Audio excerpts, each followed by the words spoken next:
Muito boa tarde. Muito boa tarde. Muito boa tarde a todos. Muito boa tarde a todos. Boa noite. Bem-vindos aqui à Brutéria. Em primeiro lugar, agradecer a generosidade do Rui para estar aqui connosco. Agradecer também a generosidade de todos para estarem aqui. Eu diria, antes de mais nada, que se preparem para uma conversa lenta, porque o pensamento é demorado e, por isso, se as palavras demorarem a chegar, não há problema.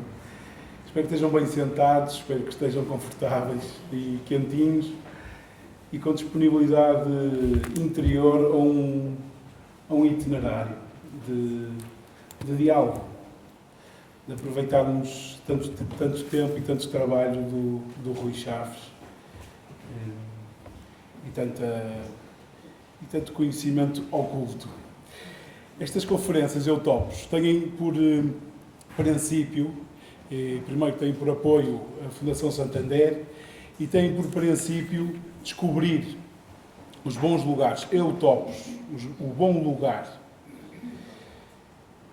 E aqui fazemos esta deriva numa conferência para uma conversa em que vamos procurar perceber de facto se há um bom lugar, se a natureza, no trabalho do Rui, ou se a natureza vista pela lente com que o Rui a vê, ou a faz, ou a constrói, ou a transforma, vamos ver, se é um bom lugar. Se é um bom lugar. A arte não é para ser explicada, decifrada, esquartejada, analisada, é para ser possivelmente cada vez mais misteriosa, confusa, sem grandes respostas. E por isso espero, não sei se o Rui espera isto, eu espero que saiam daqui com mais dilemas, mais perturbações, e se calhar com um horizonte mais rasgado, que vos vai trazer mais trabalho e que nos vai trazer mais trabalho. Eu, pelo menos espero sair daqui assim, com mais trabalho para casa.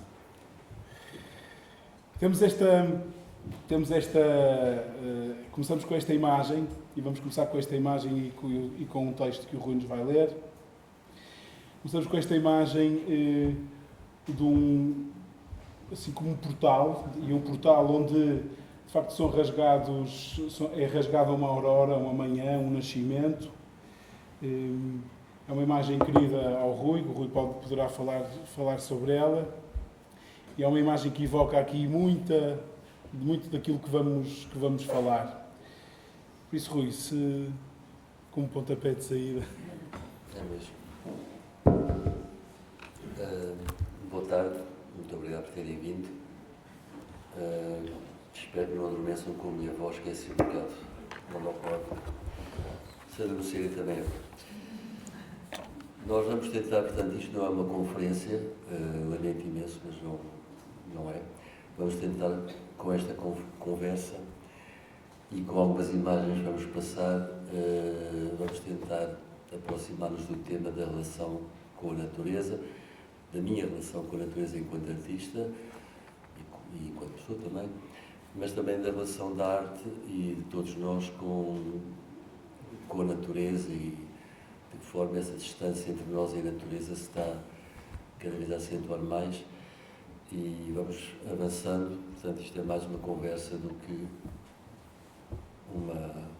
uma apresentação de ideias, mas eu trouxe aqui uns papéis para o caso de faltar assunto, tem que ser aqui. Para começar, eu vou ler um microtexto,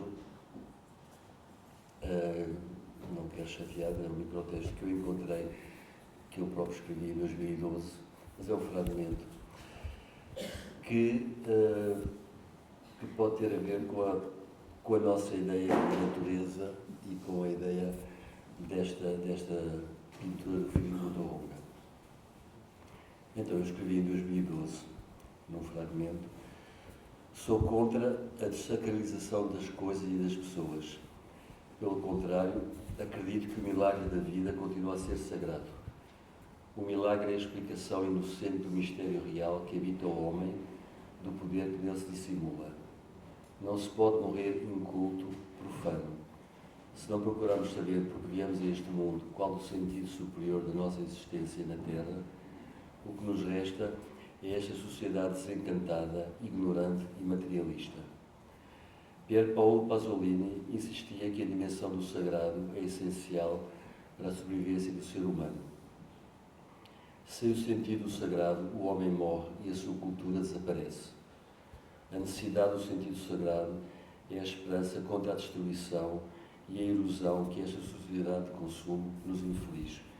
O homem dignifica aquilo que chamamos vida quando tem consciência de participar numa dimensão superior que o transcende. Tal como os antigos acreditavam, deve haver um significado único e superior por detrás de cada erva, de cada nuvem que passa, de cada criança que nasce. Não pode ser só apenas biologia. Os antigos viam Deus por detrás de cada erva, cada pedra, cada nuvem, cada criança que nascia. Tudo era apenas visão e voz, outra voz. A natureza falava. O vento passava nas folhas das árvores, a espuma do mar, o silêncio, o aroma, tudo era rastro da sua presença. E existiam rituais que introduziam o mito na realidade e o tornavam parte da vivência diária. A arte era o espelho dessa íntima relação, era o produto do seu encantamento, era a testemunha e o motor dessa magia. Isto para começar por dizer que uma das coisas que me tem guiado mais no avançar do meu trabalho e sobretudo quando, não só quando estou a trabalhar no cenário de natureza, ou seja, naquilo que se chama na paisagem, mas também no geral, quando estou à procura de coisas, eu ouço muito, não vozes, mas ouço o vento. Eu escuto muito o que o vento me diz e muitas vezes no meu trabalho tem acontecido eu dar saltos importantes entre um beco sem saída em que estou e outro beco sem saída onde me vou enfiar a seguir através do vento. Portanto, eu ouço bastante o vento, não como uma voz divina, mas pelo menos como uma voz que eu respeito, que eu ouço e que me ultrapassa, evidentemente, que é muito maior do que nós. Tudo isto também para me aproximar de uma ideia que eu tive durante muito tempo, que é que a natureza não existe. Não existe a natureza enquanto uma entidade separada de nós, também não existem paisagens. Nós temos sempre, pelo menos nós que temos uma existência mais, um filtro mais cultural, temos sempre uma ideia de que temos que reconhecer a natureza, ou só reconhecemos a natureza se ela nos apresentar através das imagens que já conhecemos e que procuramos. Muitas vezes eu só reconheço a imagem de uma paisagem se ela já estiver dentro de mim. E por isso acontece com todos nós, podemos ver paisagens desérticas e estamos à procura dos filmes americanos e do Grand Canyon, ou podemos ver paisagens irlandesas e nos faz pensar em paisagens irlandesas, ou as pinturas nórdicas com brumas. Portanto, sempre acreditei que a paisagem e a natureza não existem, mas que são criações nossas, não é? Que são procuras nossas, construções da nossa memória. Mas a natureza também existe. Portanto, a natureza é muito grande, tem estes dois lados. Se calhar passamos agora para a seguinte.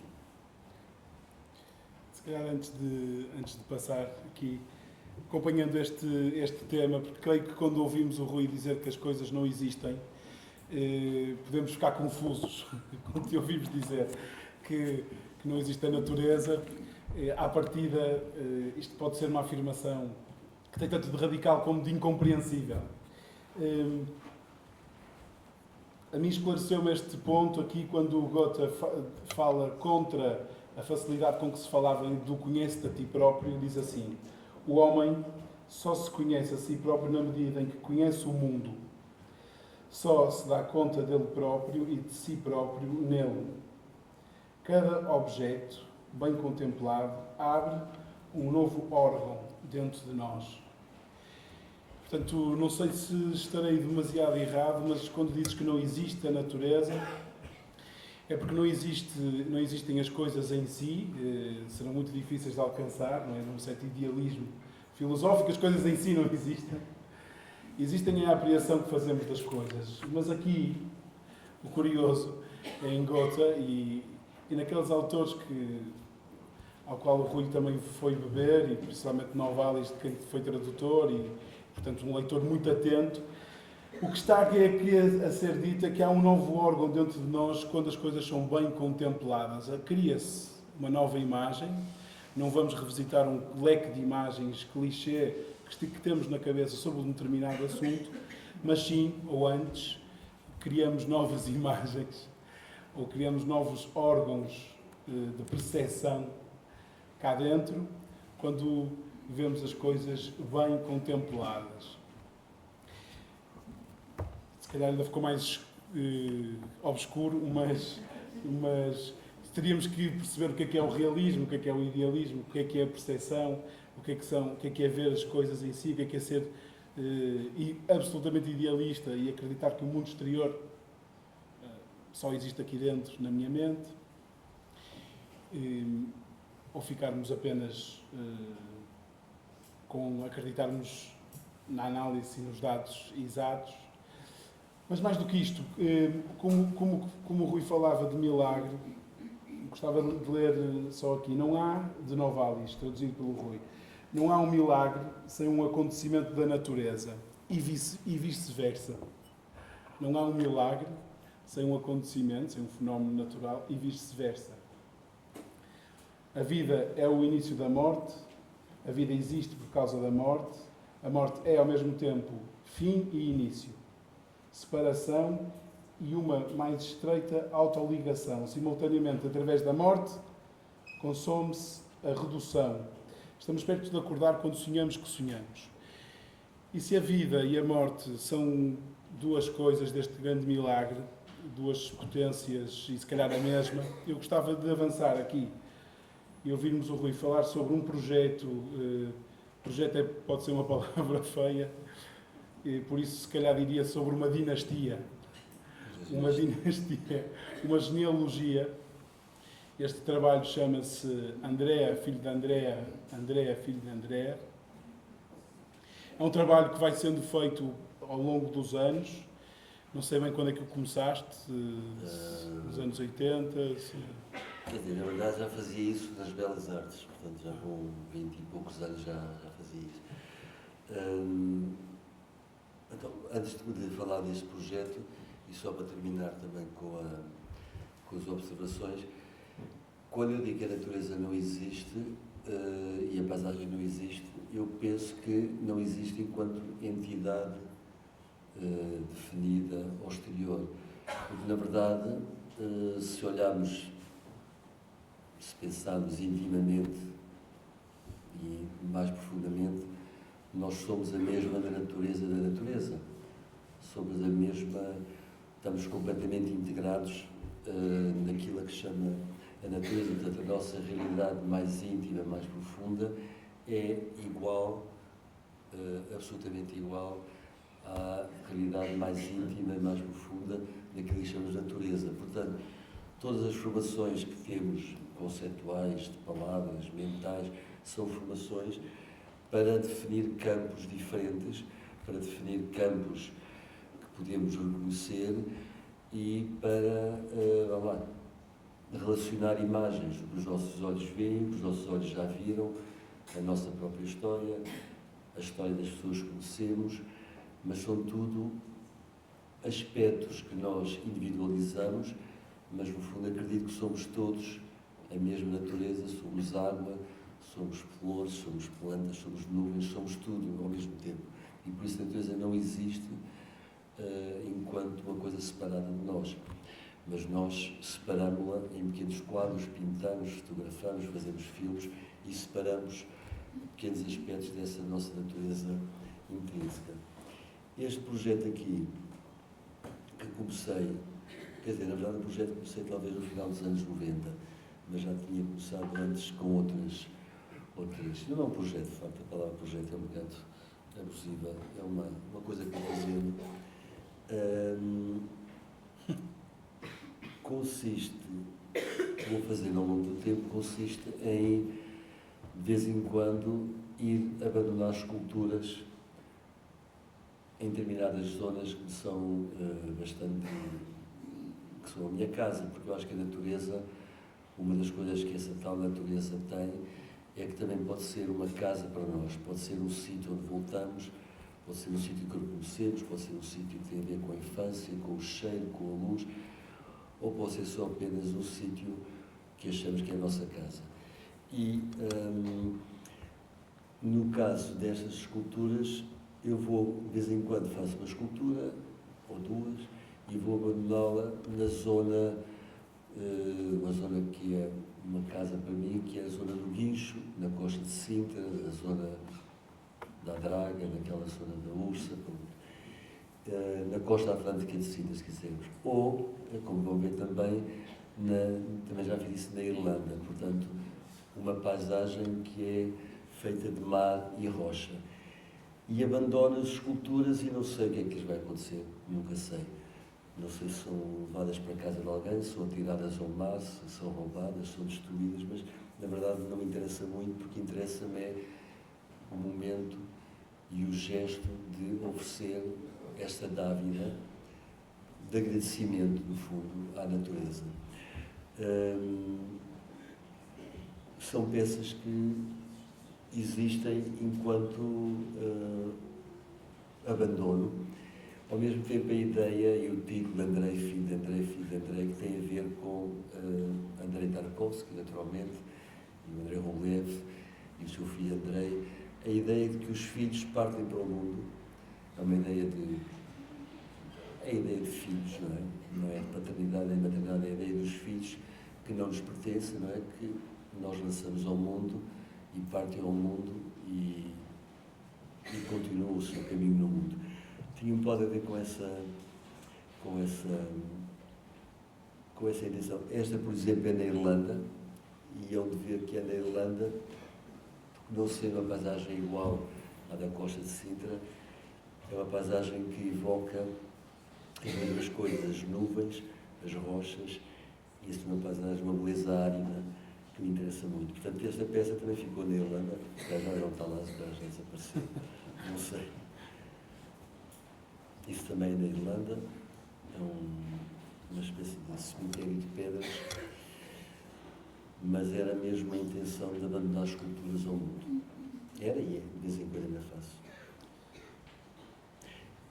Esta aqui, por acaso, é muito mais antiga, não está na ordem cronológica, foi quando eu ainda era estudante das Belas Artes, e é no Guincho, lá está, é um anel de ferro abandonado no Guincho. Já te ouvi dizer que uma peça para existir também tem de ter alguém que a vê. Neste caso, como é que olhas para estes trabalhos? São trabalhos que são largados? Não existem. Isto são realmente trabalhos que não existem porque, lá está, a ideia é que uma obra de arte só existe quando é vista, não é? Uma obra de arte, uma escultura, uma pintura, o que for, não existe e não é feita. Uma obra de arte não é feita pelo seu autor, não é feita pelo artista. Quem faz uma obra de arte é o espectador. A obra de arte é totalmente construída e passa a existir quando é vista pelo espectador. Portanto, existe na visão do espectador. Se não é vista, não existe, que é o caso destas esculturas. As esculturas, na verdade, são esculturas inexistentes e o único registro que há delas são as fotografias que eu agora estou, como se diz agora, a partilhar, mas na verdade são fotografias que eu faço no momento para marcar para mim aquele gesto. E o risco de serem apropriadas por alguém, de serem vistas por alguém e até de serem confundidas com alguma coisa que possa... Sim, eu não faço ideia. Eu, por um acaso do destino, soube há poucos tempos, talvez há um ano, ou coisa assim, que um funcionário do vizinho da frente tem uma escultura dessas que apanhou na praia. E eu nem sei quem é o senhor, nem ele sabe quem eu sou, mas ele disse-me que havia lá um operário, lá um funcionário da oficina que tinha em casa uma escultura minha. Mas eu acho que isso é a aventura da vida, nem sequer é um risco, é a aventura da vida. Nós também não sabemos o que acontece nem connosco, nem com os nossos filhos, nem com os nossos entes queridos, a não ser que existem ao nosso lado e que vão avançando. Portanto, eu gosto da ideia de que elas possam vir a ser destruídas, roubadas, atiradas ao mar, enferrujar. E a dádiva é quem as poderá encontrar, ou é a própria natureza, é ao espaço, é perguntar demais? Não, eu acho que a coisa mais importante na arte não é a forma, não é nunca a forma. Muito mais importante do que a forma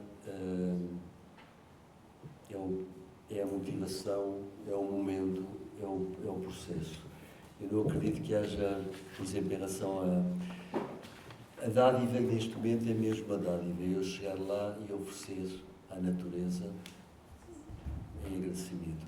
Mas, no geral, eu acredito que não existe beleza, não existe sequer um cânon de beleza eterna, não existe beleza eterna. A arte, ou a beleza, se quisermos, é uma presença fugaz. A beleza está sempre em fuga. A fugacidade pura é a beleza. E, portanto, eu mais do que, acho que já falamos uma vez sobre isso, eu mais do que a forma, interessa-me o gesto, interessa-me mais do que o material, eu não acredito em materiais, não acredito em objetos, interessa-me o fogo que modela a escultura e interessa-me o momento em que podemos estar ou não preparados para receber a beleza. E a beleza é exatamente isso. Não há nada que se possa acrescentar, que se possa dizer que é uma beleza eterna, nem um edifício, nem uma obra de arte. O que há é, por vezes, há momentos em que estamos disponíveis ou atentos ou capazes de ver uma centelha de beleza. Isso pode ser em todo o lado. E numa obra de arte também. Portanto, nem sempre estamos preparados para receber a beleza de uma obra de arte, nem sempre estamos preparados para compreender que é o nosso momento de ver a beleza. E, portanto, qualquer escultura para mim não é a forma, não é o material, foi o gesto de fazer, a motivação, porque é que eu estou a fazê-la, porque é que este artista está a fazer, e, portanto, até podem ser esculturas muito pesadas, mas não têm existência assim enquanto objeto, mas sim enquanto gesto. Um caso típico disso para mim são as esculturas de Richard Serra, que nós sabemos que ocupam paisagem, ocupam um espaço de caminhada, portanto é uma escultura que é baseada na caminhada, tal como os Jardins Zen, onde ele aprendeu a ideia de que a escultura é uma caminhada. Podem ser objetos com toneladas, mas o que importa ali não é a sua presença física quanto a mim, mas sim o momento em que o vivemos, o momento em que o percorremos. Portanto, neste caso, mais do que a escultura, mais do que o ferro, mais do que a sua presença ou até a sua desaparição, o gesto é mesmo um gesto. É verdade. Rui, mas desculpa insistir nisto. Então, se é o fogo, isso é o gesto, isso é a transformação que é a realidade, o resto seria irreal, porque não tem nenhum acontecimento vivo. Se não está ninguém diante de um objeto, se o objeto não está a ser transformado, então não há um acontecimento vivo, não há uma paixão, um pathos. Estas tuas peças, dadas como acabadas, estão a ser trabalhadas pela natureza, estão a ser erudidas, Talvez, não sei. Se calhar estou numa casa, não sei. Podem estar no fundo do mar. Se assim fosse, estariam a ter um processo de transformação com a natureza. A natureza é um ente suficiente suficientemente real para... Se calhar estavam-se a transformar mais natureza do que arte, não é? Pois. Porque eu acho que, não sei se vamos falar sobre isso, mas eu acho que a arte não é natural. Sim. Não é? A arte é completamente artificial. Aliás, a própria palavra artificial inclui em si arte, tal como em alemão, künstlich, não é? Inclui Kunst. E, portanto, a arte é uma coisa que é tudo menos natural. Sim. Não há arte natural. Quanto a mim, não há arte natural. É um gesto artificial, pode ser mais ou menos controlador, mais ou menos geométrico, mas é sempre uma imposição artificial, mesmo se existe a natureza. Portanto, se elas estiverem na natureza a desagregar, se calhar estão a transformar-se Em natureza. em natureza. De novo. E então isto podemos levar daqui ao tema da tua matéria natural, ou seja, esta ainda é uma das peças. Esta é mais recente, sim.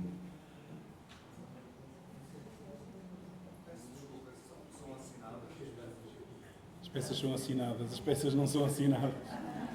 As que estão na galeria no museu também não são assinadas. Não há nenhuma assinada. Eu gostava de, no fio da conversa, agora poderíamos tratar este tema do ferro, não é? Da escolha, a escolha do ferro. Não é? Lê-se num livro que o Rui escreveu, chamado Harmonia. A metalurgia assume, por isso, o caráter de obstetrícia. O mineiro e o metalurgista intervêm no desenvolvimento dos embriões subterrâneos, aceleram o ritmo de crescimento dos minérios e colaboram no trabalho da natureza, ajudam-na a parir mais depressa.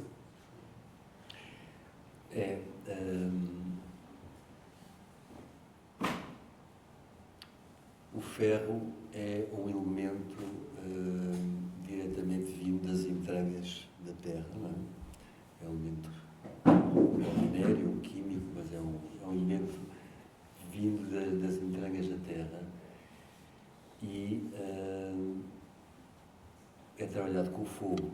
E isso para mim é a coisa mais importante, como já disse, gosto mais do fogo do que da forma. Mas, e é interessante também porque o Novalis também era engenheiro de minas, portanto há toda uma relação com essa ideia de ir às entranhas da terra, ajudá-la a parir e trazer um material que, ao longo da história, foi passando por... Quer dizer, foi sempre valorizado até de forma ritual, houve sempre rituais místicos e míticos sobre a importância do ferro e do fogo nas sociedades primitivas, portanto é mesmo... Toda a alquimia associada a isso. Da alquimia, os ferreiros de alquimistas, portanto tem a ver com esse mundo das sociedades antigas. Mas também o que me interessa, e aí faço a separação, eu gosto muito da palavra ferro e da ideia de ferro, mas eu, se fosse mais rigoroso, na verdade, eu teria que dizer que trabalho com aço, porque a diferença entre o ferro e o aço é exatamente, o aço é um material já industrializado, moderno, tem mais oxigênio do que o ferro, e, portanto, eu gosto da palavra ferro enquanto imagem poética, mas, em boa verdade, eu trabalho o aço. E o ferro, e quer o ferro, quer o aço, tem uma história que me interessa muito, que é uma história não artística, que é, desde o seu início, o ferro tanto serviu para trazer a vida como para trazer a morte. Não é?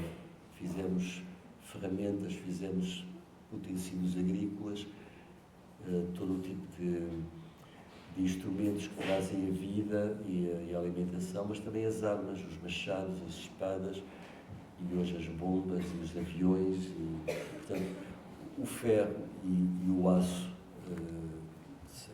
por consequência, trazem a vida e trazem a morte e têm ao mesmo tempo uma presença muito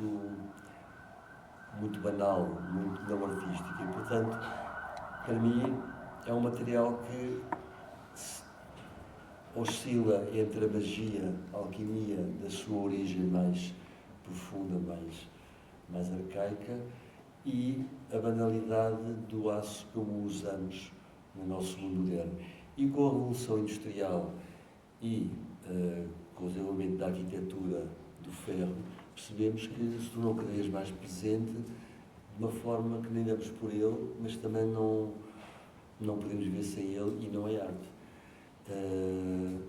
No fundo, resumindo, eu faço esculturas com um material que tem um apelo mágico e arcaico muito grande, mas que na sua realidade também tem uma banalidade da indústria e do modernismo e da Revolução Industrial até aos nossos dias. Interessa-te o facto deste material perdurar, interessa-te o facto deste material resistir ao tempo, interessa-te, a dádiva que a natureza te dá desde as suas entranhas é mais acertada para o teu trabalho porque perdura, ou porque é purificado pelo fogo e outras matérias terias mais dificuldade em fazê-lo. Isso sem dúvida. Trabalhar com o fogo, isso sem dúvida que é a coisa mais importante de todas. A perenidade já me interessou mais, porque acho que, como quase todos nesta sala, já percebemos que a perenidade é uma coisa relativamente relativa. E, portanto, mais ano, mais século, menos século, de facto, isto é um lampejo, é um cintilar. Portanto, a perenidade já me interessou mais. Eu deixei de trabalhar em pedra, comecei por trabalhar em pedra, e a pedra é, por definição e por excelência, um material da perenidade. É um material lento, pesado, e que, a menos que seja uma pedra muito, muito frágil, aguenta os elementos, a chuva, aguenta o tempo, e, portanto, as pedras ultrapassam os séculos. O ferro não sabemos, mas em princípio não ultrapassa assim os séculos, não é? Embora haja maneira de o proteger. Mas eu deixei de trabalhar a pedra porque não só era muito lenta e pesada, como tinha essa quase obsessão por ultrapassar o tempo. Eu vejo a pedra, quer seja usada em arquitetura, quer seja usada em escultura, quer seja usada até nas ruas, não é? Eu vejo a pedra como um material com uma obsessão de perenidade, de ultrapassar o tempo, que me desagradou porque passou a pôr numa posição muito de compromisso, não é? Parece que estou a querer exigir uma coisa que não se pode exigir.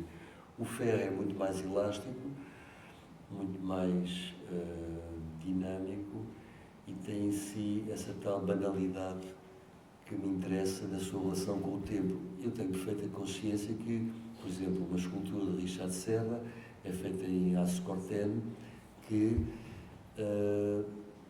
resiste ao tempo pelo seu próprio processo químico de ferrugem. Mas a presença de uma escultura de Richard Serra na natureza, com a ferrugem, com os escorrimentos da água, integra-se de uma maneira mais tranquila à natureza.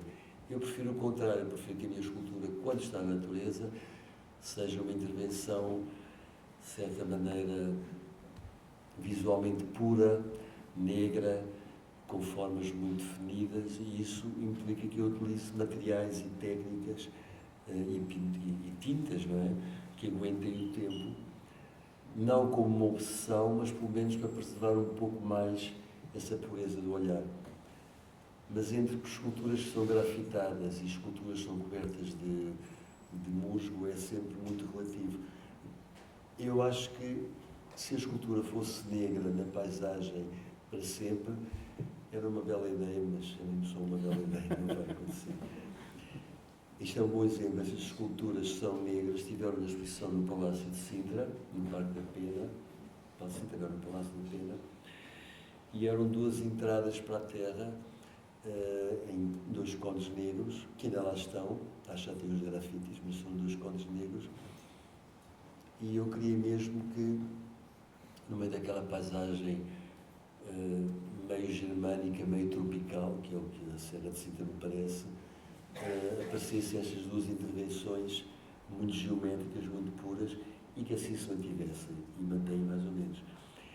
Eu gostava de falar, não sei se a seguir temos mais isso, eu gostava de falar nesta exposição que aconteceu em 2000 no Parque do Palácio da Pena, por dois motivos. Porque algumas das esculturas, como vê, eram inteiramente entradas na terra, portanto eram uns caminhos para penetrarmos na terra, nesta massa de onde nós viemos e para onde iremos um dia. Portanto, era uma espécie de caminhos para ouvir a voz desta origem. E, por outro lado, porque tudo se passou no Parque da Pena, que é um exemplo de natureza mítica. E falando em natureza, há vários tipos de natureza, mas nós temos a natureza natural, a natureza selvagem, a natureza árida, a natureza pura, as montanhas, os desertos, as falésias, os abismos, mas também temos uma coisa muito interessante que é a natureza domesticada. Eu já fiz trabalhos nos dois contextos. O Palácio da Pena e o Parque da Pena é a natureza completamente domesticada, como sabem, é um jardim que foi totalmente desenhado e construído pelo arquiteto rei Dom Fernando, nosso rei alemão, e todo o Parque da Pena foi desenhado segundo, direções e mapas relacionados com a busca do Graal, o Parsifal, portanto a mitologia germânica do romantismo, do tardo-romantismo, no princípio do século XX, XIX, XX, não é? E eu tenho que pensar que estou a fazer um monte, bastantes esculturas que pertencem a uma natureza natural, mas que na verdade sabemos todos que não é. Tudo aquilo, cada rocha, cada caminho foi desenhado, é um artifício. E o que eu achei muito interessante na altura foi que, mesmo sabendo que era um artifício, eu quis acreditar que estava a acontecer mesmo. Não é? Fiz um esforço de alucinação, que devia ter a ver com a idade também, mas fiz fazer hoje um esforço de alucinação para acreditar na própria alucinação daquele jardim. Nestes trabalhos que fazes, dizias ao início que ouvias o vento e que precisavas de ouvir o vento e não ouvias vozes, mas ouvias o vento. Nestas entradas, o lugar da escuta, aqui dizes espessa camada, o título, e os títulos são importantes aqui, espessa camada de silêncio ao entrar no mundo. Não sei se o entrar no mundo será um nascimento, se será uma morte, será uma passagem, mas fazendo uma pergunta muito ingênua e quase ridícula, tu, ao encostares os ouvidos a estes elementos, o que é que ouves vindo lá de dentro? Eu acho que ouço tudo o que está dentro de mim, porque já há bastante tempo que percebi que o silêncio não existe. Não é? Portanto, é escusado tentarmos escutar o silêncio ou tentarmos isolar-nos no silêncio. Não existe silêncio. Estamos sempre a ouvir, quanto mais seja o nosso coração e os nossos medos e as nossas dúvidas. Estamos sempre, não existe silêncio. Nem na morte, se calhar. O silêncio não existe. Mas estes títulos, eu sempre fui um bocado prolífero em títulos, na altura acho que era mais, tentavam evocar esse momento, essa membrana que temos que atravessar quando passamos de um mundo para o outro. Portanto, pode ser do mundo dos mortos para o mundo dos vivos, como do mundo dos vivos para o mundo dos mortos. Há sempre uma membrana que temos que atravessar, e essa membrana, para mim, será talvez o único momento de silêncio que conhecemos. E essas obras, essas esculturas que eu instalei lá, e essa ainda está lá, como eu disse, eram passagens, eram entradas na terra, mas era sobretudo a ideia de percorrer, fazer a passagem de um sítio para o outro, de uma forma muito simples, da luz para a escuridão, no caso. Não é? Portanto, eu acho que o que se ouve ali é o nosso próprio ruído interior. Nesse caso aqui, o lugar da palavra nos teus trabalhos são não só nos títulos, ou os títulos podem ser a maneira mais expressiva e mais clara em que eles estão cheios de palavra, mas pode-se dizer que a natureza é muda, a natureza tem um certo mutismo, não sabe articular palavras, e tu enches os teus trabalhos de palavras e isso é uma matéria como o fogo, a palavra no teu trabalho é uma matéria como o fogo que reverbera dentro dos trabalhos, que parece que se mantém nele e que os vai moldando e dando formas novas, porque mediante cada indivíduo que se propõe à escuta, aí é captado, é chamado. E se estas passagens são passagens para o mundo dos mortos ou dos vivos, quer dizer, a arte é feita, segundo o Gené, é feita para a multidão dos mortos, e estas são feitas para nós e são feitas para os vivos. E acredito na palavra como acreditamos na palavra, e a palavra em hebraico, a palavra dabar, os hebreus, ao contrário dos gregos, que usavam a palavra logos, usavam outra palavra, dabar, palavra performativa, uma palavra que faz coisas. A palavra foi o modo como Deus criou o universo, foi através da palavra. Faça-se a luz e a luz aparece. Há aqui um tema interessante na ligação entre o fogo, a palavra e as formas que perduram no teu trabalho. Por isso, a palavra vivifica. Se tudo é semente e tudo deve ser vivificado de vida, a palavra vivifica os trabalhos. É justo, se percorrermos um trabalho teu, não sabermos o título do trabalho e ainda assim querermos conhecer com que nome é que foi batizado, recriado, com que é que... Não faz sentido nenhum? É uma pergunta difícil.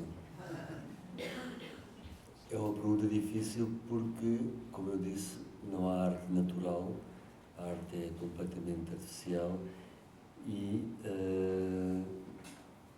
quando um artista faz uma escultura e dá um título, parte do princípio que são indissociáveis.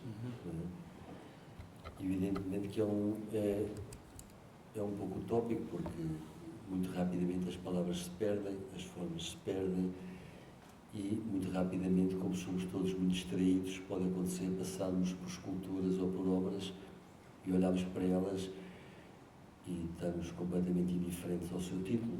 Não é? Do ponto de vista do artista e do ponto de vista do meu ponto de vista, aquelas palavras e aquelas formas são indissociáveis precisamente porque evocam o momento de trazer aquela escultura ao mundo. Não é? Eu sempre achei que a palavra é mais importante que a imagem, sempre achei que uma palavra vale por mil imagens e não o contrário. Acho que a palavra é que salva, a palavra pode matar, a palavra pode salvar, a palavra tem muita potência. E se calhar eu devia pôr as esculturas todas sem título, como tantos colegas meus fazem, mas não consigo. E para mim é indissociável e gostaria que as pessoas, através da palavra, chegassem à escultura e através da escultura chegassem à palavra. É essa a relação. Mas tenho perfeita consciência de que uma grande parte desse processo não só se perde, como se irá perder no futuro, mas eu não posso estar preocupado com o futuro, só com o presente. Mas a palavra funciona quase como uma porta de entrada na escultura ou como um despertar de outras ideias. Por exemplo, essa escultura que ao contrário do que algumas pessoas pensam, não é na Alemanha, nascido na Holanda. São peças com 3 metros de altura, devia estar ali na fotografia uma pessoa para subir a escala, e são 9 peças, esculturas, encostadas. É uma instalação permanente, está numa floresta na Holanda, e chama-se Unborn.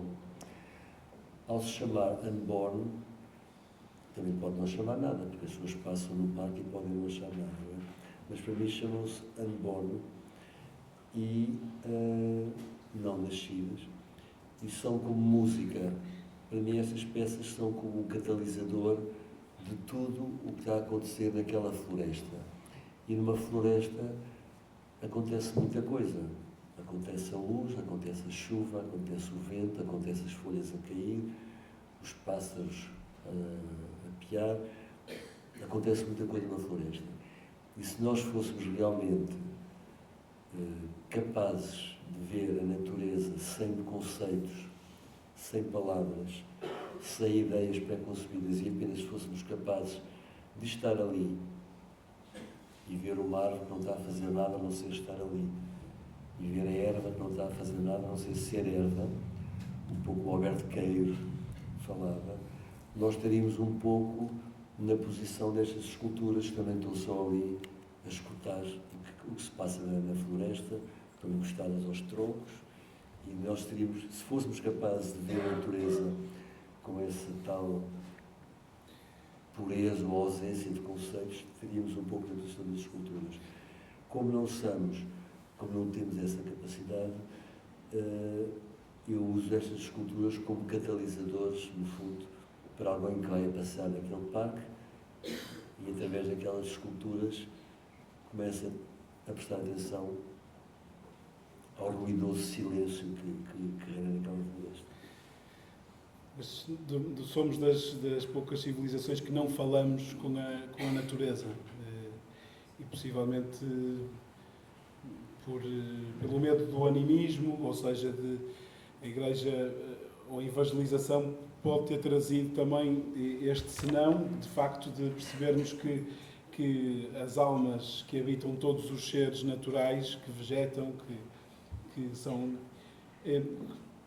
seriam maus comunicadores.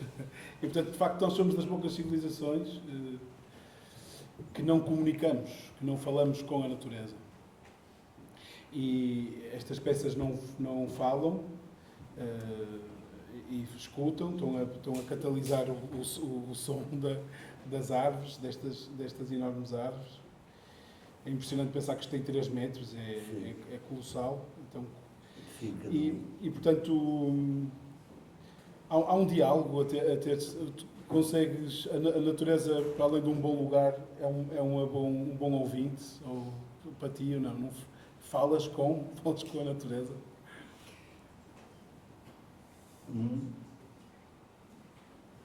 A coisa mais importante da nossa relação com essa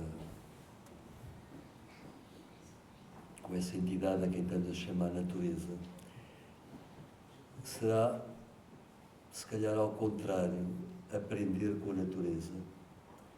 Não falar com a natureza, mas aprender com a natureza. Isso inclui as plantas, as árvores, os animais também, porque os animais têm uma linguagem que está todos os dias ao nosso lado e nós não conseguimos entender. Será aprender com a natureza uma coisa que parece que cada vez se torna mais distante, que é compreender que não só vimos a natureza como vamos para a natureza, mas que a natureza tem estes ciclos permanentes que se repetem, e nós, sobretudo para quem vive na cidade, não é? Porque a diferença das pessoas que vivem no campo tem uma relação diferente com a natureza, mas as pessoas que vivem na cidade e no espaço urbano esquecem-se muito da presença destes ciclos, das 4 estações que se sucedem, a chuva, o vento, os dias longos, os dias curtos, o calor. E eu acho que não só a escultura, mas também a arquitetura, no fundo estamos a falar de atividades que colocam coisas na natureza, têm que ter o dever ou o cuidado ou o escrúpulo de ajudar as pessoas a tomarem atenção esta passagem do tempo, a passagem das estações, a passagem de todos os fenómenos ao longo do ano. E isso nós temos que aprender com a natureza, não falando com ela, mas ouvindo o que ela tem para nos dizer. E é curioso que mesmo no contexto do espaço urbano, as pessoas continuam a ter necessidade de ter essa conexão com a natureza. Isso pode ser, infelizmente, nas cidades há cada vez menos jardins públicos, não é? Porque o espaço do botão aumenta, mas as pessoas muitas vezes em casa, pode até ser na traseira de um prédio, ou numa varanda, ou num quintal, ou até num só vaso. É muito curioso que eu conheço pessoas que, mesmo se estão numa varanda ou só um vaso, têm a necessidade de falar com a natureza, nem que seja com uma planta, não é? Porquê? Porque a natureza nos diz que não podemos esquecer desta passagem dos ciclos, do envelhecimento, da impermanência a que estamos todos sujeitos, obviamente, e isso não é falar com a natureza, mas é, provavelmente, ouvir a natureza, e se calhar devíamos ouvir mais e aprender mais com a natureza do que fazemos. Acho que andamos muito distraídos. Falando em natureza, eu gostava muito de apresentar este trabalho, do qual gosto muito. Este trabalho é de 2000 e foi feito na Bélgica e depois foi mostrado na Alemanha e na Dinamarca, mas originalmente foi na Bélgica.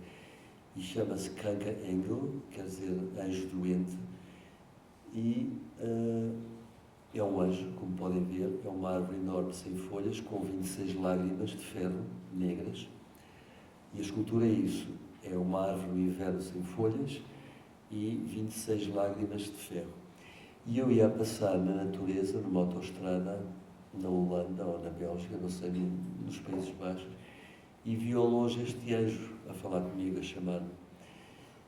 E parei um bocado o carro e percebi que tinha que dar uma forma a este anjo que tinha visto na natureza.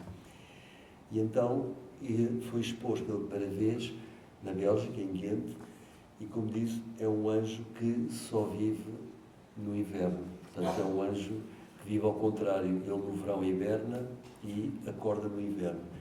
Esta escultura só pode ser mostrada nos meses de inverno, sem folhas, árvores despidas, frio, de preferência neve, e quando chega a primavera, ela pertence ao museu, ao SEBAC, é desmontada e guardada. Em 2018 inventaram uma maneira de mostrar no verão que eu achei muito bonita, fizeram uma caixa de ferro debaixo de terra, com um vidro, e puseram lá as peças a dormir para passarem o verão a hibernar.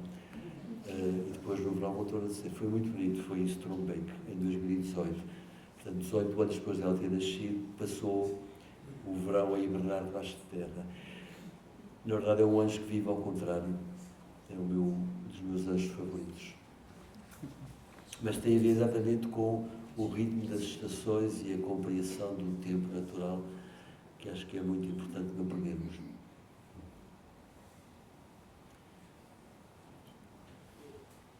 Então, esta imagem, provavelmente algumas dos presentes já terá visto, é em Coimbra.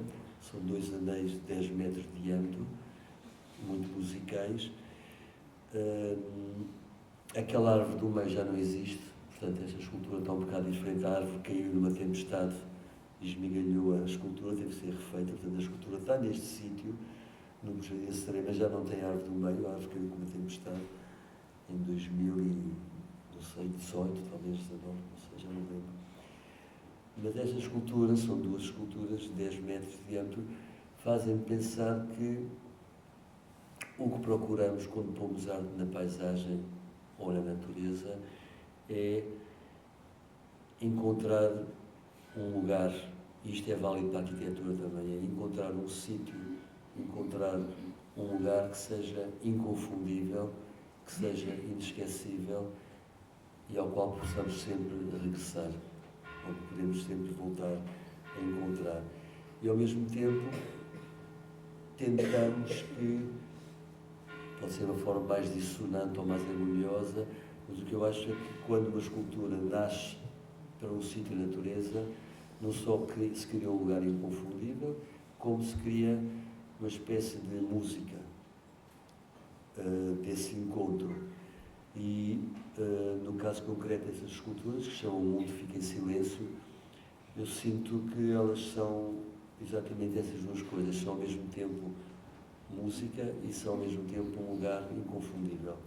Tenho pena que a árvore tenha caído, porque ela foi feita em redor da árvore, mas aí às vezes a natureza, a tal que eu acho que não existe, mostra-nos que existe e fala mais forte do que nós, e nós somos umas formigas ao pé das forças da natureza. Aquela imagem antes, João, é uma curiosidade, é a mesma escultura, portanto os mesmos 10 metros de diâmetro, mas foi feita nos Açores, no Palácio da Presidência dos Açores, em Ponta Delgada, por uma razão, porque a escultura que está em Coimbra, que é um espaço público, estão permanentemente a ser grafitadas. E, não querendo ser desagradável para os grafitistas, não gosto assim muito da street language da minha escultura, mas é assim. E então decidi fazer nos Açores, porque como está no Palácio da Presidência, não entram grafitistas lá dentro, então a escultura está perfeita. Acho que há uma dimensão nestes trabalhos de percorrer itinerário, não é? Temos que deslocar-nos com o corpo, temos que caminhar, temos que percorrer um itinerário, e isto interessa-te de que maneira é que isto está longe ou próximo da land art, dos grandes caminhantes e peregrinos e deambuladores que procuravam usar o caminho e o fazer o caminho como uma ação. O que é que tu pedes a se é que pedes alguma coisa, mas o que é que aconselhas a um visitante de um destes trabalhos na natureza? Qual é o percurso? Os trabalhos na natureza, tal como eu disse, podem ser a natureza natural ou podem ser a natureza controlada, domesticada. E aí as características são sempre diferentes. Mas no fundo o que me sempre interessou foi a descoberta, não a caminhada em si, porque de facto um artista como o Richard Long, por exemplo, tem um processo de pensamento diferente. Ele vai caminhar, faz caminhadas de quilómetros e depois traz os registros da viagem e depois traz as pedras, as madeiras, a lama e põe no White Cube como memória ou prova dessa caminhada. E no meu caso não é bem isso, não é bem não é a ação do caminhar, mas sim o momento de descoberta. E quando eu dizia que a arte ou a beleza não é nem interna, nem permanente, mas sim fugaz, é um pouco isso. Eu gostaria que as pessoas que fossem a caminhar num espaço, neste caso natural, tivessem um momento daquilo que chamamos uma visão, uma revelação, e esse momento não significa sempre nem permanentemente beleza, porque, como disse, nem todos estamos permanentemente disponíveis para ver a beleza, mas queria que o movimento fosse da descoberta. E, portanto, tento pôr as esculturas mais ou menos escondidas ou mais ou menos em sítios inacessíveis. Por exemplo, não gosto das esculturas que estão assim no centro do caminho ou na encruzilhada. Gosto que estejam ao lado, que estejam por descobrir. Gosto que as pessoas tenham que descobrir uma escultura, ou que a escultura as chame as peças para serem descobertas. Não é? Vamos terminando para dar também a possibilidade de fazerem perguntas, mas gostava ainda aqui de uma última provocação, não nada combinada. Dizias que numa das entrevistas que davas há uns anos, que está no Raisonné Sopro, dizes que o sofrimento é importante no teu trabalho, a dor como metáfora do corpo, ou o corpo como metáfora da dor. E a natureza também é morte, a natureza também é sofrimento, a natureza também é destruição.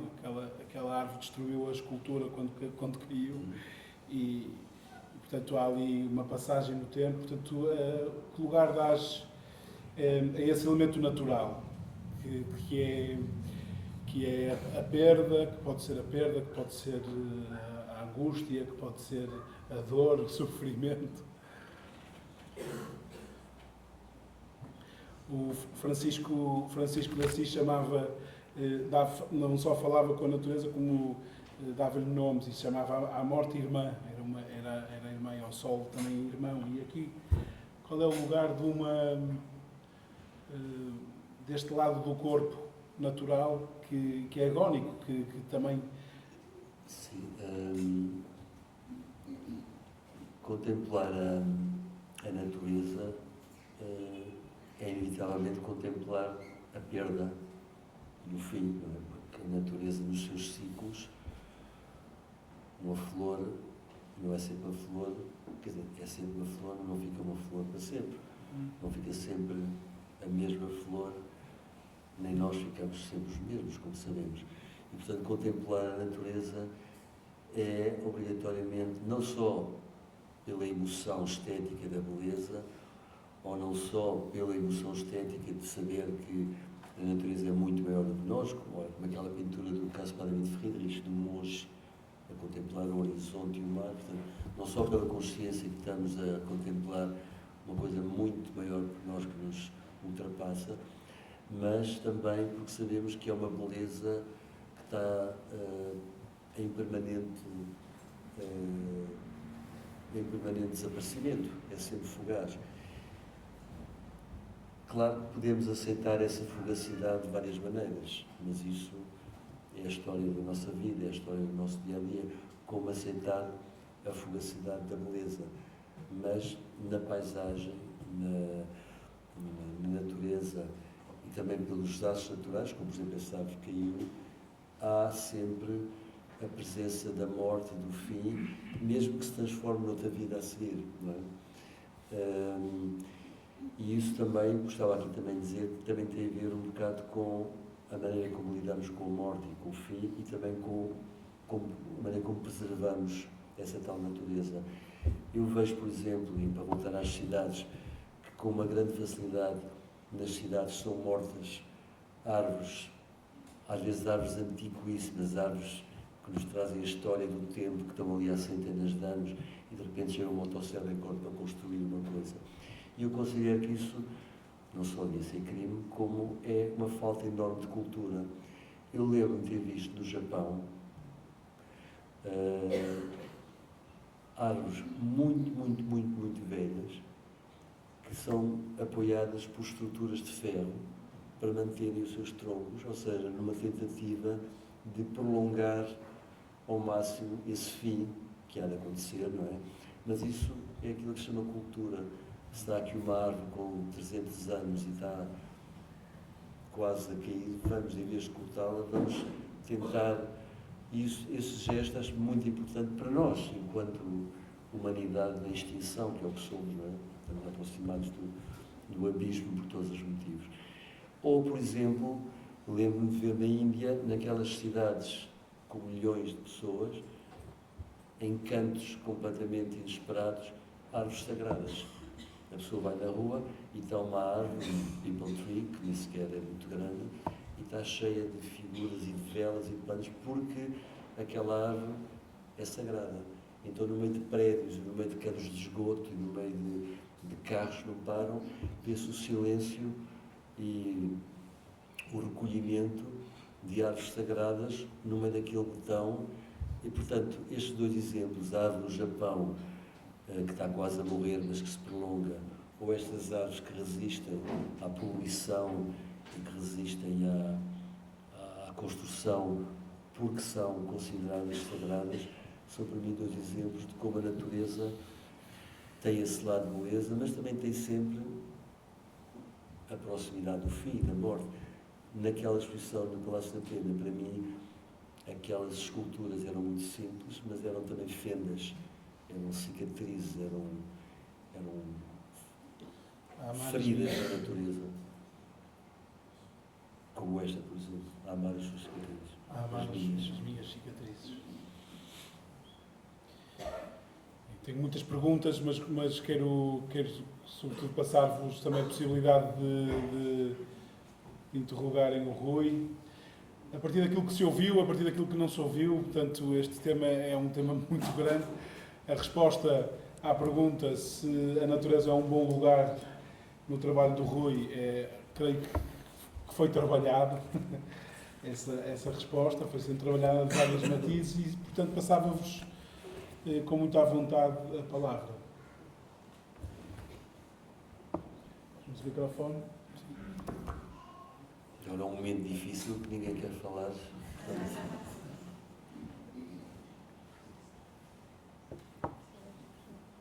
Acho que querem.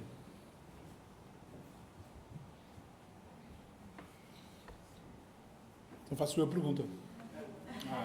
Pena. Tenho pergunta? Boa noite a todos.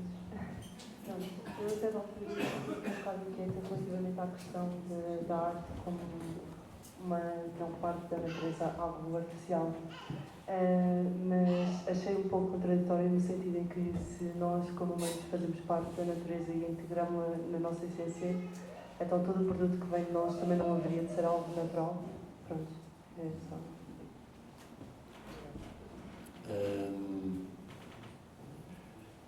Não, precisamente tudo o produto que vem de nós, a menos que sejam excrescências naturais, não é?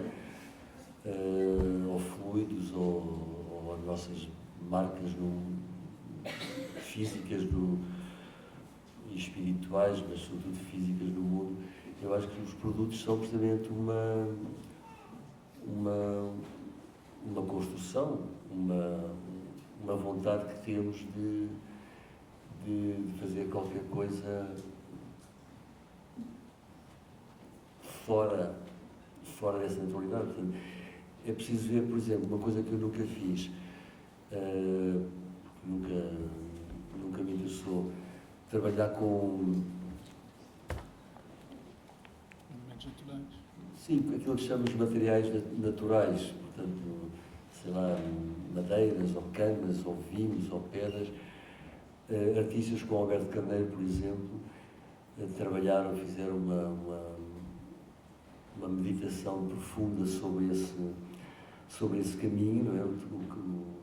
A obra do Alberto Carneiro é exemplar e profunda nesse caminho, e exatamente o que ele faz é, não digo arte natural, não é? Nem está cá ele para poder contradizer, não dizer o que acha, infelizmente já não temos Alberto Carneiro, mas ele exatamente transforma, através de gestos, os materiais ditos naturais em formas perenes, novas, que entram de novo no mundo.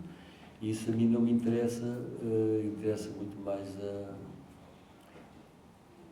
a geometria da artificialidade e não deixar que essas esculturas se deixem dissolver na natureza. Acho que é isso. Eu queria fazer uma pergunta. Falou sobre três coisas. Só, por favor, passar o microfone para podermos depois... Falaram em três coisas: homem, arte e natureza. Parece-me que são os mais importantes do que falamos. Falando da natureza e do homem, a natureza, bem imaginamos o que é, como conseguir localizar as catástrofes. O vulcão, estas cheias por todo lado, onde é que elas entram no meio de toda esta meditação? Há vários, eu acho que há vários aspectos, não é? O primeiro aspecto das catástrofes naturais é exatamente essa palavra, a catástrofe, a fatalidade. Não é? E a fatalidade e a morte também já deram origem à vida. Não é? A própria criação do planeta Terra é um resultado da violência das explosões e da Portanto, a catástrofe e a fatalidade existem e muitas vezes são a renovação da vida e da paisagem. Mais recentemente, e falando das cheias em Valência, não é? Eu acho que também temos que ver que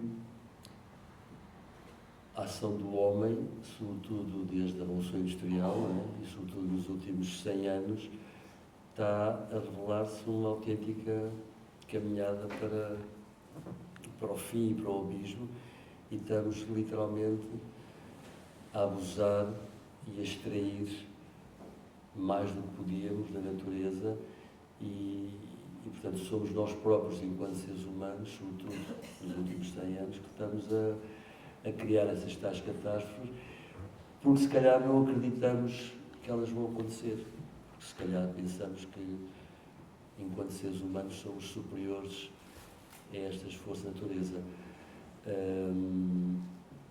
E é surpreendente e cada vez mais chocante ver como somos surpreendidos por terríveis catástrofes e continuamos a não ver as coisas. Em relação a isso, e sei lá, pensando até na questão das crises climáticas e dos ativismos, é preciso ver que os ativismos climáticos não são de agora.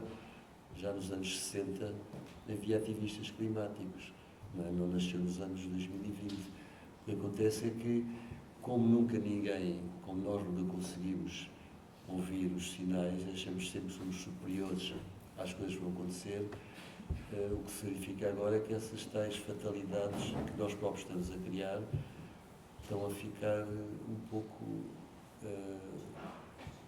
estamos a ficar um pouco no fim da linha mesmo. E isso é uma parte da natureza que não sabemos o que é que vai acontecer. Não é? Podemos ser todos engolidos pela natureza, podemos ser todos dizimados por uma coisa que achávamos que controlávamos. Espero estar a buscar para ver coisas melhores do que estas.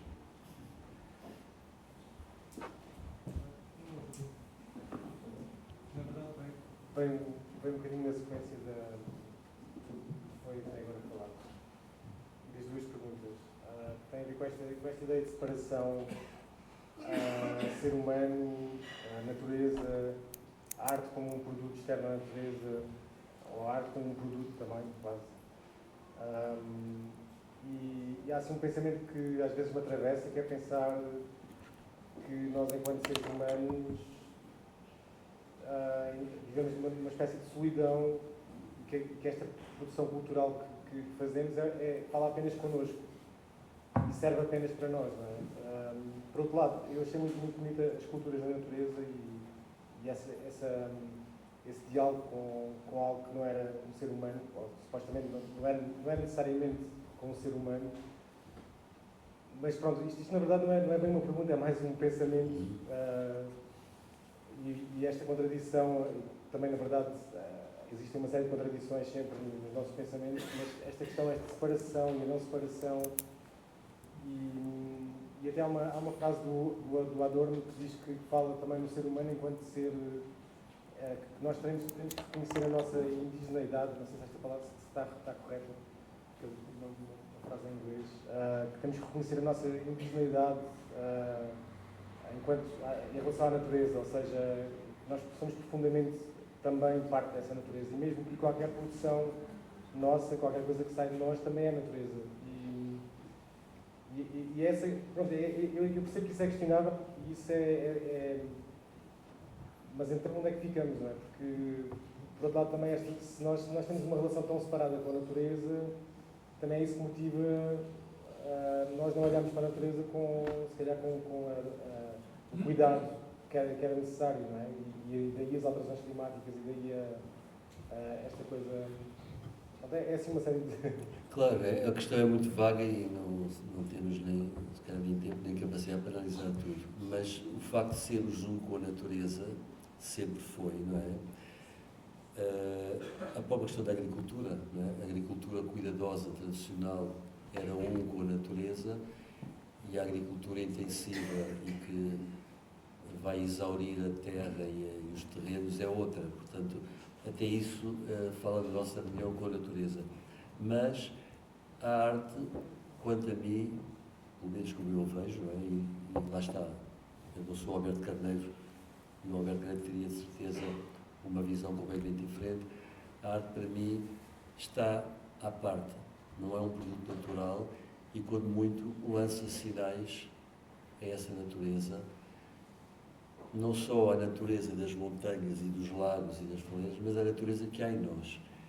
O que acontece é que, quando nós vemos esculturas, ou quando vemos uma escultura feita por mim, se calhar essa escultura está a falar também à natureza que existe entre nós, de uma forma muito selvagem, e isso interessa, mas não consigo vê-la como um produto natural, não consigo, não sei, tenho mesmo dificuldades, até porque, tal como eu falei, eu uso materiais industriais, técnicas industriais, ou seja, eu já sou um filho da Revolução Industrial, já sou um filho da tecnologia e, portanto, claro que eu posso pensar que também a tecnologia é natural, mas acho um bocado discutível saber se a tecnologia é natural. Não sei, não é? Acho discutível. Mas eu acho que não consigo ver, pelo menos o trabalho que eu faço, como uma coisa natural. O que não quer dizer que não haja muitos artistas que achem exatamente o contrário e que achem que tudo o que fazem, até um desenho ou uma pintura, é uma coisa natural. É o meu ponto de vista só. De qualquer maneira, tu tens Acho que temos ali outra pergunta. tens necessidade. Eu não quero interromper. Temos a última pergunta, então. Posso fazer? Força. Boa noite. Obrigado pela conferência, gostei muito. Eu queria, muito concretamente, fazer consigo uma viagem, não sei se as pessoas aqui conhecem, uma escultura sua, que me impressionou bastante, de arte urbana, uma imensa colher de pau, de ferro, foi colocada numa exposição de arte pública em Cáceres, há uns anos largos. 2002. Pronto, 2002, eu não sabia precisar propriamente o ano, e essa escultura chamava-se Europa. Triste e vertical Europa. Triste e vertical Europa. Pronto, era um pouco isto, triste e vertical Europa. Portanto, disse que os títulos, portanto, não estava ainda a conseguir fazer obras e não lhe dar um nome, mas que os títulos ajudavam a escutar portanto, a obra e ao mesmo tempo a dialogar um pouco também, não é? Será que aqui também há realmente uma preocupação da relação com o grande espaço que é a Europa, mas uma Europa sob o ponto de vista social e político? Portanto, enfim, saber mais ou menos assim, uma ideia de uma leitura. Eu peço desculpa que isto é uma coisa muito particular, se calhar as pessoas não... Não, mas tem a ver com a questão dos títulos e com o ambiente. Exato. Muito obrigado.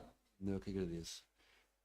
Essa escultura que ainda está em Cáceres, na verdade, está em exposição permanente na parede da Fundação Helga de Alvear, está lá em exposição. É uma escultura com 9 metros de altura e foi originalmente feita para a igreja de São Mateu, que também em Cáceres, no casco Viejo de Cáceres. E eu funciono sempre, eu gosto de fazer esculturas para ambientes que já existem, ou seja, um espaço natural, ou um espaço, um jardim, ou uma arquitetura. Gosto desse desafio. Mas eu, para fazer isso, quando chego ao sítio, a escultura já tem que lá estar. Portanto, se eu não a vir, ela nunca vai existir. Portanto, eu não posso procurar, não posso fazer uma escultura sem a ter visto antes, não é? Portanto, tenho que olhar para ela e vê-la. E o que aconteceu foi quando andei em Cáceres, nesse ano, acho que é 2001, andei a ver e olhei para a parede daquela igreja e vi imediatamente lá a escultura, pois foi fácil, foi só fazê-la, mas via lá. E, ao mesmo tempo, percebi que naquele contexto, nós aqui, ou seja, eu relacionei o título com... Eu não vou explicar títulos, que são impossíveis de explicar, mas relacionei com a arquitetura gótica, com a arquitetura românica também, mas com uma história da agricultura, da arquitetura, daquilo que chamamos Idade Média, Alta Idade Média, a questão da verticalidade. E a questão da verticalidade, que eu também tenho trabalhado bastante nas minhas esculturas, é uma questão importante para a figuração, para a história cultural, para a arquitetura, para a escultura, e a verticalidade quase que desapareceu no século XX. Portanto, o modernismo, ou a modernidade, desconfiou da verticalidade. Portanto, achou que a verticalidade era uma linguagem hierárquica, uma linguagem representativa, e se pensarmos bem, os avanços da escultura, por exemplo, a escultura americana, minimalista, pós-minimalista, dos anos 60 e 70, o que exploraram foi precisamente a horizontalidade, não é? Passou a ser o campo expandido, horizontal, desconfiando, e com alguma razão, da verticalidade, por ser uma linguagem assumidamente autoritária, hierárquica, ou então muito espiritual, que é o caso que eu vejo a verticalidade da arte gótica. Com, por exemplo, a exceção do Giacometti, haverá poucos artistas, vá lá, que me interessem no modernismo, que tenham usado a verticalidade sem medo. E verticalidade tem a ver com uma imagem de espiritualidade, ascensão, fuga para cima. E o nosso mundo moderno não é fuga para cima, é fuga para os lados, portanto é um mundo horizontal. E tinha um pouco a ver com isso. Porque é triste, já não me lembro, já foi há muito tempo, mas era vertical. Sim, eu gostava de saber se vocês consideram que o vosso trabalho tende mais a imitar ou concorrer com Estou a o ver paisagem.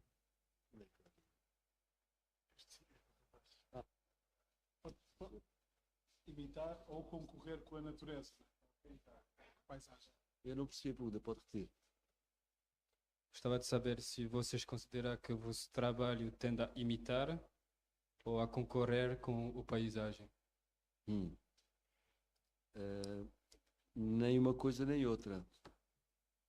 São trabalhos que, como eu disse, já têm que lá estar antes de eu chegar. Se me convidam para fazer um trabalho num espaço, a escultura já tem que lá estar, depois é só fazê-la. E muitas vezes são cortes da paisagem, são feridas, mas não para concorrer com a natureza, que acho que é impossível, é uma impossibilidade concorrer com a natureza, nem imitar, que me parece outra impossibilidade. Por isso é que, não sendo natural, a arte é uma outra natureza, é uma natureza que tem as suas próprias regras, as suas próprias maneiras de nascer, mas não imita nem concorre com a outra natureza de que tal estamos a falar.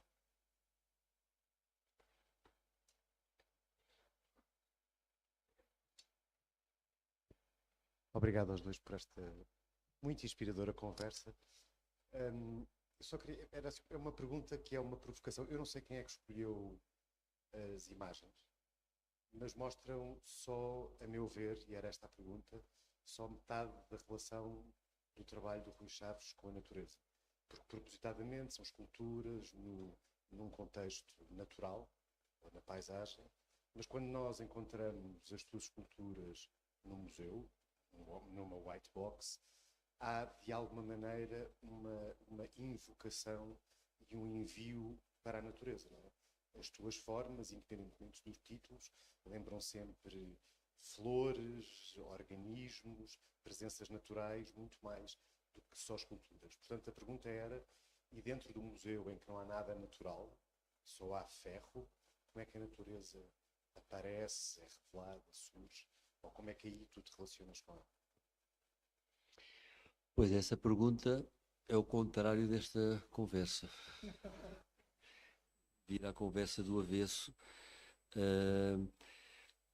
Eu não sei se as minhas esculturas fazem lembrar a natureza ou as flores, porque eu, como já disse, uma obra de arte é feita por quem a vê e, portanto, qualquer pessoa que veja uma escultura minha pode ver lá flores ou outras coisas.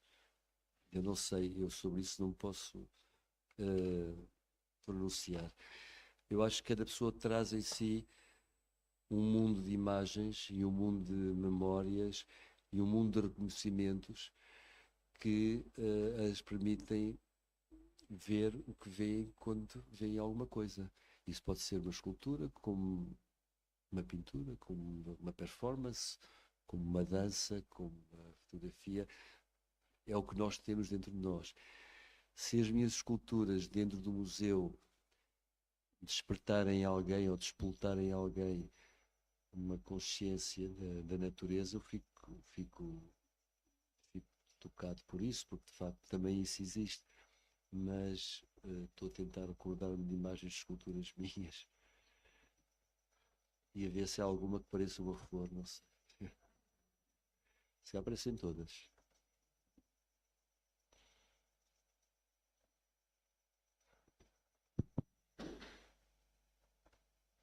Só, não vou responder porque a pergunta não era para mim, mas de facto seria uma ótima conversa para a qual esteve aqui atrás também no meu pensamento.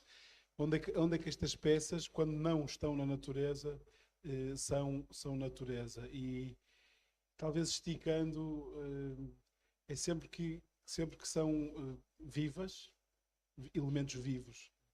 Há uma vida vibrante ou não em peças. Não sei se todas as peças do Rui vibram e são vivas, se são só algumas, mas podem estar no meio natural, podem estar numa, como por exemplo, no centro desta nossa escadaria e, e como não são objetos e são sombras de figuras vivas, são elementos vivos e são para os vivos. E se calhar, não sei. E esta pergunta do Nuno fez-me pensar, depois comecei a pensar um pouco, que apesar de tudo há uma diferença, não é? Quando eu faço projetos para o exterior, quando digo exterior é espaço natural ou o jardim artificial também existe, ou quando faço peças para o interior, ou quando as minhas esculturas de interior são postas no exterior, ou quando as peças exteriores são postas para o interior, tudo isso são movimentações físicas, mas também semânticas e intuitivas um pouco complexas. No geral, eu fiquei com a ideia, sobretudo na experiência da exposição grande em Sintra que fiz, que as minhas esculturas no exterior são, não digo infinitas, mas não têm limites. Não têm limites porque eu estou a olhar para elas, mas estou sobretudo a olhar para o que está atrás delas, não é? Sim, Elas são apenas uma chamada de atenção para a paisagem. No fundo, quando eu faço as fotografias das peças abandonadas, o que eu estou a fotografar é a paisagem e não a peça. Portanto, elas não têm limites.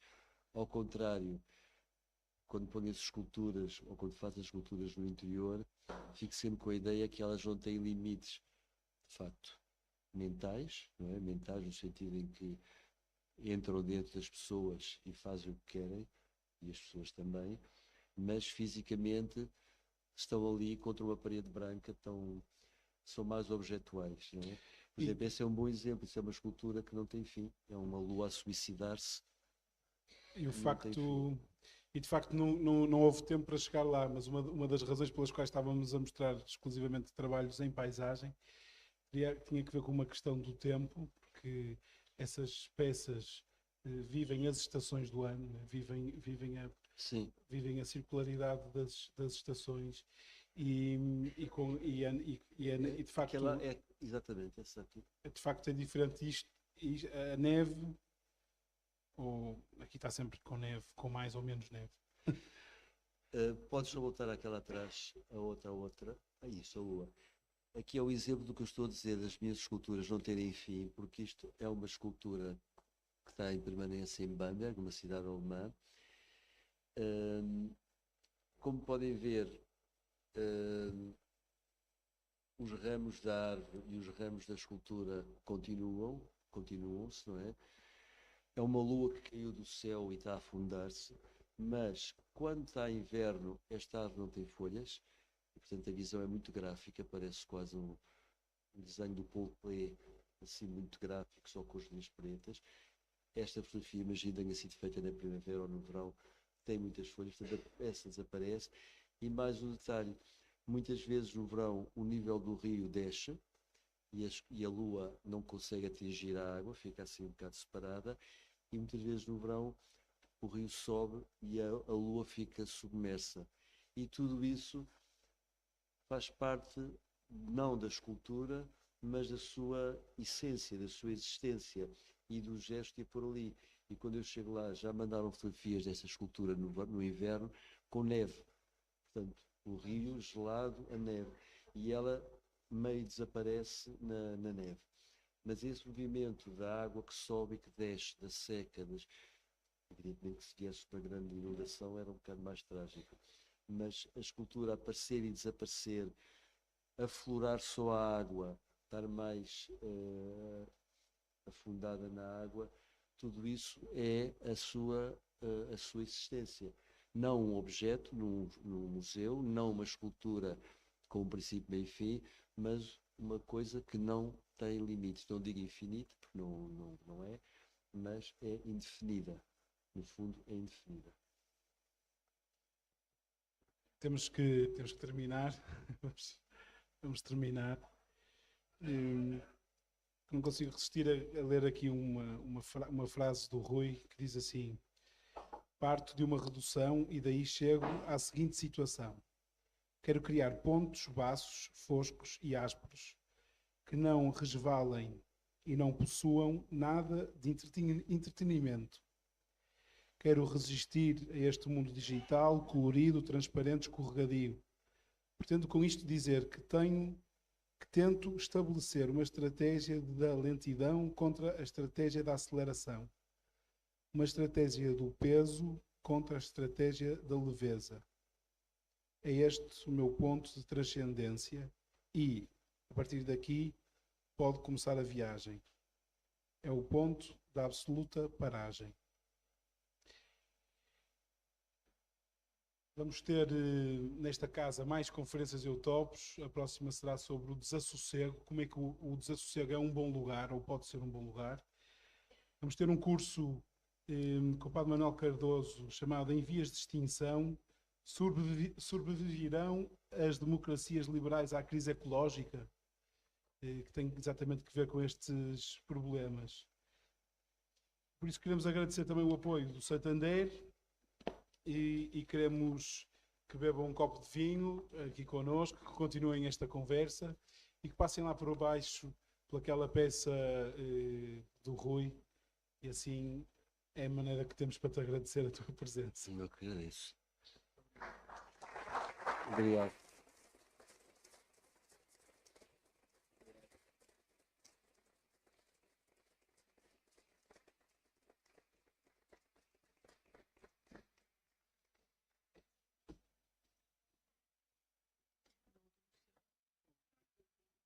Ao contrário, estavam ali a querer fazer perguntas.